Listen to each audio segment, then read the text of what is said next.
మారు మనస్సునకు తగిన ఫలములను ఫలించండి. అంటే బాప్తిస్మము పొందిన వ్యక్తి నుండి రావలసినటువంటి కొన్ని కార్యక్రమాలు ఉన్నాయి. ఏంటవి? మీరు మారు మనసు పొందారా? బాప్తిస్మం పొందారా? అయితే మీరు ఏం చేయాలి?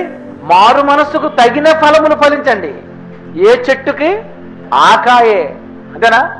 మారు మనస్సుకు తగిన ఫలం ఫలించాలి నువ్వు. అంటే మామిడి చెట్టుకి మామిడికాయ, జామ చెట్టుకి జామకాయ, యాపిల్ చెట్టుకి యాపిల్కాయ.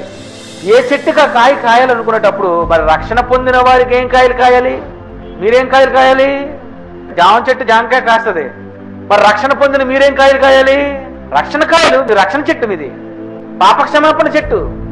పాపక్షమాపణ చెట్టు అయినప్పుడు ఏం ఫలాలు ఫలించాలి? నువ్వు పాపాలను క్షమించాలి, పాపులను రక్షించాలి, రక్షణ కాయలు కాయాలి, అనేక మందిని దేవుని యొద్దకు నువ్వు నడిపించాలి. ఇది నువ్వు ఫలించవలసిన ఫలం. మారు మనస్సుకు తగిన ఫలములు ఫలించండి.